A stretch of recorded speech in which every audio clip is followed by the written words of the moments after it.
Oi alunos, tudo bem com vocês? Hoje nós faremos aula de matemática na apostila, página 14, onde vamos falar sobre temperatura. Então, antes da gente começar a dar sequência nas atividades, a professora colocou duas imagens aqui.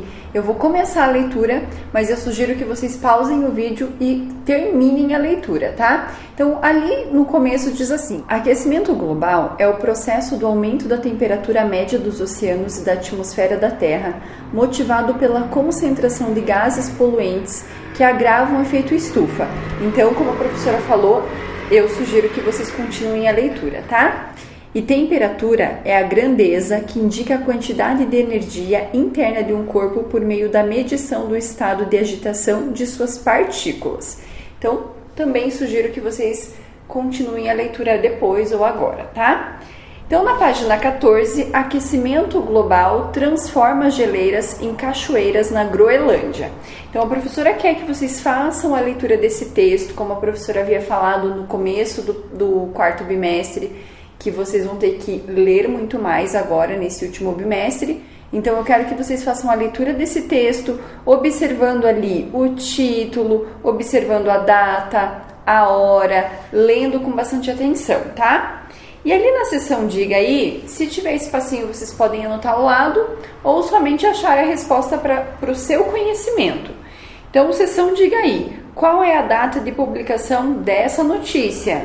Quanto tempo antes do meio-dia essa notícia foi publicada? Então, ali no horário, ó, está dizendo que foi publicada 11h58. Quantos minutos faltam para chegar no meio-dia? E você sabe onde é Groenlândia? O que aconteceu lá na época dessa notícia? Então, eu quero que vocês pesquisem onde é Groenlândia e coloquem ali onde fica, então. Na página 15, diz assim: a notícia trata do grande aumento de temperatura ocorrido no verão na Groenlândia em 2019. Podemos dizer que a temperatura indica a quantidade de energia que há em um objeto. O que tem mais energia parece mais quente do que outro que tem menos energia. Assim, quanto maior é a temperatura, mais quente está o objeto. Quanto menor é a temperatura, mais frio ele está. Para medir temperaturas, existem aparelhos chamados de termômetros. Há diversos modelos para medir a temperatura do ambiente, do corpo, de alimentos, entre outros. Então, vocês estão vendo ali algumas imagens que mostram alguns tipos de termômetros. Aqui no Brasil, a unidade de medida usada para medir temperatura é o grau Celsius, como esse símbolo que vocês estão vendo. Na seção lápis da mão, então, vamos começar a fazer algumas atividades falando sobre temperaturas. Número 1. Procure as duas temperaturas que aparecem na notícia sobre a Groenlândia e escreva a primeira usando o símbolo e a segunda por extenso, tá? Com palavras. Então, voltem no texto e tentem achar a temperatura que aparece lá. Qual dessas temperaturas é maior? Então, aparecem duas temperaturas e aí qual delas é a maior? 2. É muito comum dizermos que faz calor em um lugar quando a temperatura está alta e que faz frio quando a temperatura está baixa. Letra A. Na sua cidade, faz mais calor ou frio? B. Quais são as temperaturas máxima e mínima prevista para a sua cidade hoje, tá? Então, vocês podem olhar no celular que lá tem a marcação do tempo. Número 3. Alana mora em Curitiba, cidade em que às vezes faz frio e calor no mesmo dia. Veja como foi uma semana de inverno de 2019. Então, vocês estão vendo ali os dias da semana e as temperaturas mínima e máxima. Então, o de vermelho é a temperatura máxima e de azul a temperatura mínima, tá? Letra A. Qual foi a temperatura mínima nessa semana que vocês estão vendo ali na número 3? E em que dia ela ocorreu? B. Em qual dia fez mais calor? E qual foi a temperatura máxima nesse dia que fez mais calor? C. Em qual dia houve a maior diferença entre as temperaturas máxima e mínima? Maior diferença de todas.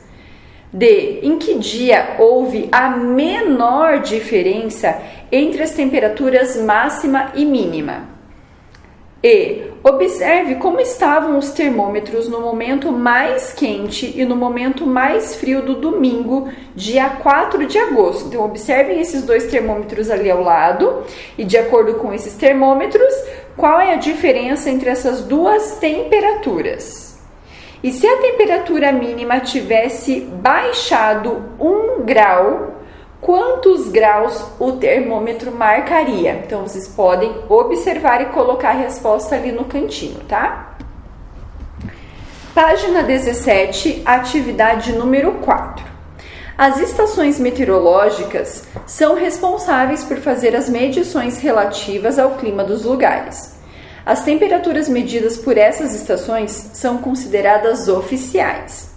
Em 10 de julho de 1913, uma estação meteorológica dos Estados Unidos registrou a temperatura mais alta já medida oficialmente no mundo. Foi em Furnace Creek, na Califórnia, e a temperatura era de quase 57 graus. O recorde oficial de temperatura mais baixa do planeta foi registrado em 21 de julho de 1983, em Vostok, na estação russa de pesquisa na Antártida. O termômetro ficou próximo a menos 89 graus Celsius ou a 89 graus Celsius negativo. Então, letra A. Você reparou que as duas temperaturas ocorreram no mesmo mês de julho? O que será que ocasiona essa coincidência? Em Furnace Creek, a temperatura de aproximadamente 57 graus Celsius foi acima de 0 graus Celsius. A temperatura em Vostok, na Antártida, foi próxima de menos 89 graus Celsius. Isso significa que a temperatura foi abaixo de 0 graus Celsius. O sinal de menos na frente do número serve para indicar que é menor do que zero. As temperaturas como esse sinal na frente do número são negativas. Então, letra B, observe os termômetros ao lado. Quais são as temperaturas que eles estão marcando? Nos dois, tá? E qual dessas temperaturas é a mais alta? Página 18. Qual é a diferença entre essas temperaturas? 5. Em muitas cidades, há termômetros digitais como estes que marcam a temperatura a cada momento. Essas temperaturas não são consideradas oficiais. Então, vocês estão vendo ali duas imagens. Eu quero que vocês façam a leitura da descrição que está ali embaixo, tá?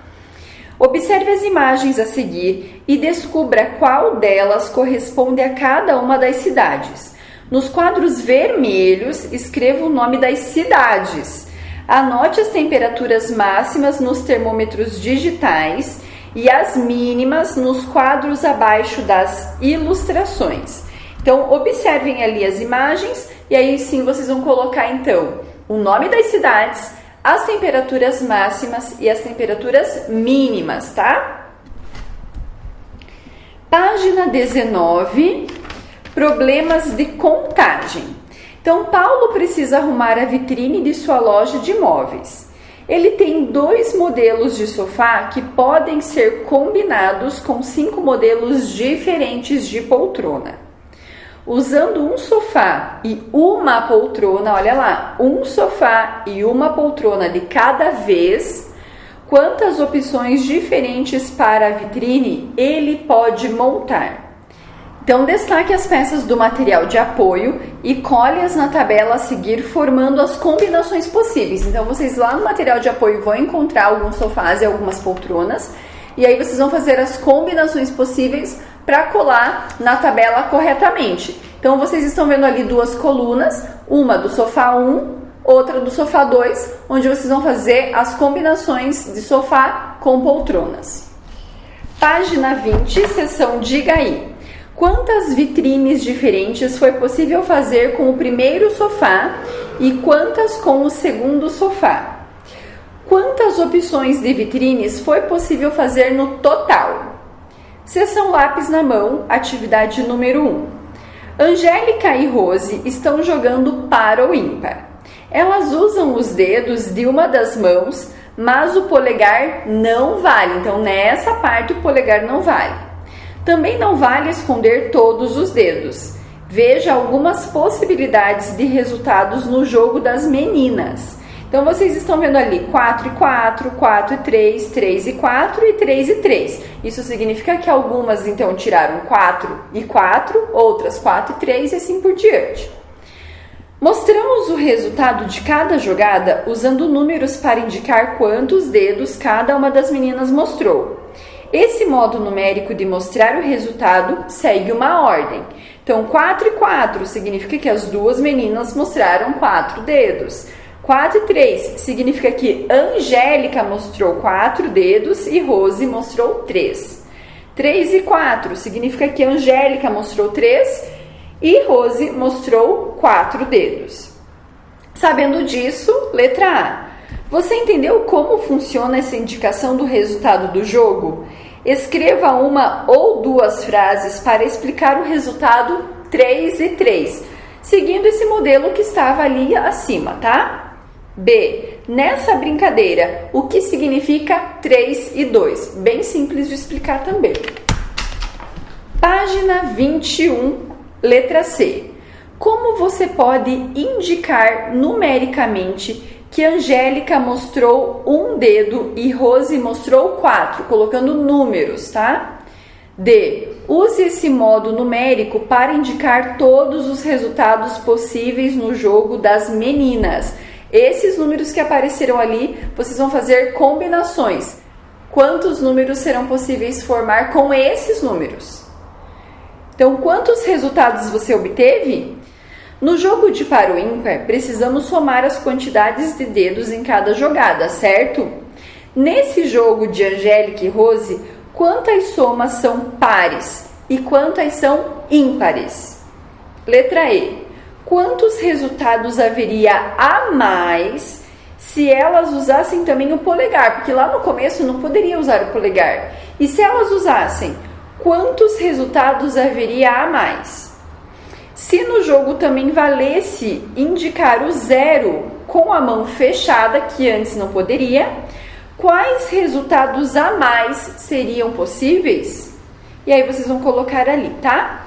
Número 2. A turma do 4º ano vai votar em 2 representantes para o conselho escolar, um menino e uma menina. Há 5 candidatos, Ana, Bruno, Clara, Davi e Elsa. Preencha a tabela a seguir para mostrar todas as possibilidades diferentes de votos. Então, eu coloquei ali na tabelinha o nome das meninas e o nome dos meninos. Vocês vão montar essas possibilidades com o nome deles, tá? Página 22. Circule lá na tabela as possibilidades que incluem Bruno e quantas são. Sublinhe na tabela as possibilidades que incluem a Clara. E quantas são essas possibilidades? Quantas são as possibilidades no total? Para descobrir, use uma multiplicação, que é bem mais fácil do que contar, né? Então, número 3.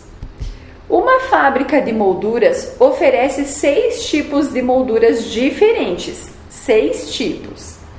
Márcia tem 4 gravuras e quer emoldurar uma delas para decorar seu escritório.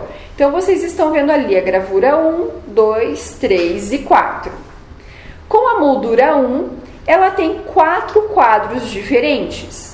Vamos descobrir quantos quadros diferentes Márcia tem para escolher no total? Então, olha lá. Letra A, complete as frases. Com a moldura 2, ela tem quantos quadros? Lembrando que são 6 tipos de molduras ao todo. Com a moldura 3, ela tem quantos quadros diferentes? Juntando as possibilidades das molduras 1, 2 e 3, quantos são os quadros diferentes? É só você fazer uma multiplicação. B. São 6 tipos de moldura, certo? Quantos quadros diferentes são possíveis no total? Registre seu raciocínio sem escrever todas as possibilidades. Então é só você pegar esses 6 tipos de moldura e multiplicar pelas gravuras que tem ali, pela quantidade de gravuras, e aí você vai achar o resultado, tá? Página 23, última página de hoje, atividade número 4. Quando vai de sua casa até a cidade mais próxima, Marina sempre passa na casa de seu filho Jorge para saber se ele precisa de alguma coisa da cidade.